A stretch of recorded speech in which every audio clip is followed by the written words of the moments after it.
Welcome to TYT Sports. Jason and Francis here with you. Three fantastic stories today. We're going to get right into it, though, because the first one, as you see on your rundown, just to your right or potentially left, does LeBron's legacy change with an NBA Finals win? So basically going into this year's NBA Finals, LeBron's sixth straight trip to the Finals, seventh total, he will either walk out 2-5 or walk out 3-4. And there's a big difference when you look at the record-wise of the Finals. Granted, I'm going to take pieces from David Aldridge, who works for NBA on TNT, also writes for NBA.com. Because his point of view is LeBron could do little to change your view of his Finals legacy. But I want to take also a look a little bit back, just real quick, to show you how immense the numbers are that LeBron has put up, except for really 1 year, and that was the 2011, his first year with the Heat. So going back to 2007, which many people peg to be one of the worst NBA Finals teams in NBA history. LeBron James, Mo Williams. I mean, the team was just not built to win, hence why they got obliterated by the Spurs 4-0. LeBron still put up 22, 6.8, and 7, right? And this is, specific to just the box score numbers. But let's go to the bottom of that list. Because 2015, he again had nobody. Kyrie Irving out. Kevin Love out. Tristan Thompson had to step up. J.R. Smith was there. But 35.5 points, 8.8 assists. I mean, we're talking about nearly averaging a triple-double in the Finals, right? 2016, again, numbers through the roof. And we saw what happens when you get a locked-in LeBron James, even without Draymond Green on the court. He was on a mission. Do you think a Finals win changes his legacy? And I think what we mean by that is one of the greatest of all time, or was never able to finish the job?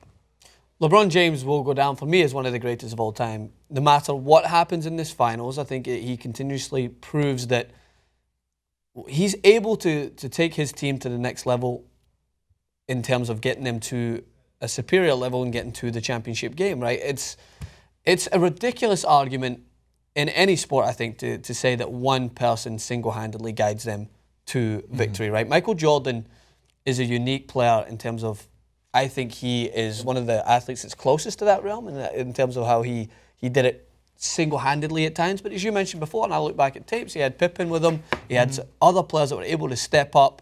And I think that LeBron James was considered, along with Michael Jordan, in so many different aspects, right? Because he is such a stature and he is a phenomenally gifted athlete, and he's able to go to teams and take them to that next level. So therefore, that comparison just becomes imminent. It's just automatically there, whereas you always allude to the fact that it's not even the best comparison in terms of how they're similar players, because they're not that similar. Right. They are similar in terms of how they're able to take their team, as I keep mentioning, to another level. But I think that LeBron James has had, I think the Cavs was a single example where he didn't have the best team around him before he went to the Miami Heat. And in the Cavs in 2015 is very similar to the 2007 Cavs, where he had to do things on his own. At the Miami Heat, there was a big three. And I think that helped in guiding LeBron James to those championship wins. But I think that the fact is, you got to look at the history of the game and how there's only a handful of players that can take their team, automatically go to them, try their best to try and form that chemistry, and take them to a championship. Whether they win it or not, yeah, it's a long series, man. It's 7 games. There's only so many people that can try and take their team to the next level over that period of time if it gets to 7 games. And I think that he is automatically in that field of ridiculous athletes in basketball, one of the best of all time, because he's able to do that continuously. This isn't just a one-off. This is consecutive year after year where he takes his team to the Finals. And he is one of the main, if not sole reasons that they're able to do that. And again, I understand the argument that you can say, oh, he gets there, but he doesn't win it all the time. Well, very few do. That's why they are considered the greatest of all time. He's still got years left. I think that he could still go on and win another couple. Michael Jordan, was a unique specimen that he was able to do that continuously for the Chicago Bulls. He still had gifted athletes around him. I think that this year is probably one of the best indicators as what levels LeBron James playing at, because he has those players around him. Kyrie Irving showcased it in Game 5 that he can be on the same level as Klay is to Steph, as those players are to help when Steph Curry can't do it all himself. Because if you think that Steph Curry's doing it all himself, then you're not watching basketball. You're just watching the highlights of Steph Curry's games. You're not watching how important Draymond Green is or Klay Thompson. Pretty much what you take away from this, you can't do it yourself. You can't. It's impossible.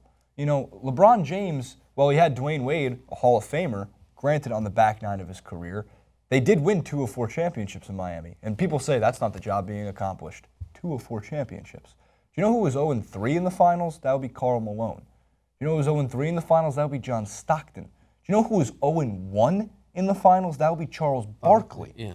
Right? These are all Hall of Famers that LeBron doesn't get compared to because of whatever reason is that they have to compare him to Michael Jordan and Kobe Bryant's number of rings. Jerry West, 1-8 in the NBA Finals. He didn't do so bad. He became the NBA logo. Let me get to LeBron's legacy quote from David Aldridge, because this is an important point as well. And this is actually, I truly believe, you can't have a conversation about James in mixed company. Have a reason back and forth about his pros and cons, point out his strengths, and you're a jock sniffer, point out his faults, and you're a hater.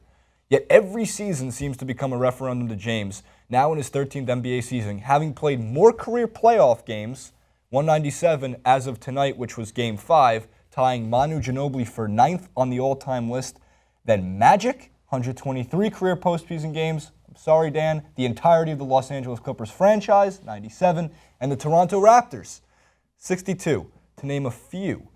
So the criticism comes to LeBron James because he's always there. Yeah. It's easy to point the spotlight on him. Now the bigger question too is, let's say they come back Game 7, they win this in 7 games. Let's say they lose in Game 6 regardless, they pulled 2 wins out again. Is there an asterisk next to this finals because it will pretty much go down, I think regardless of what we talk about, as the Draymond Green suspension finals? It's all about how you adapt. You can't put asterisks next to every single I would say accident that happens or injury that occurs or suspension. It's all part of the sport. Do you want to just try and remove all rules and try and keep every player fit until the championship happens? Because then you're going to be left with nothing to compare. Let's throw to James Jones's quote, who's been with LeBron, because I love how LeBron goes to 6 straight finals with the title. Everyone in the comment section, how about James Jones? He's been there too. We all know. From New York? Nah, maybe. Maybe they're all from New York. Quote, we all know those who play and those who've been around the game a long time realize that no matter how hard you play, how badly you want it, you can't do it by yourself. So you can control a portion of it, but at some point it becomes about your teammates. It becomes about your coaches. It becomes a byproduct of all those factors. So when it doesn't happen for him, as long as he understands, which he does, this is LeBron he's talking about, that he's given it all he has, then he'll live with the results. You know, it's tough if he does lose this finals. He'll be heartbroken. People will call him a, quote, little bitch for it, and saying that he'll never be Michael Jordan. And then LeBron's going to take his millions, go make Trainwreck 2, put a smile on his face, and be right back in the NBA Space Finals. And Space Jam 2, I should say. And then he'll probably be right back in the NBA Finals next season. Probably. And who the hell knows what's going to happen with Kevin Love.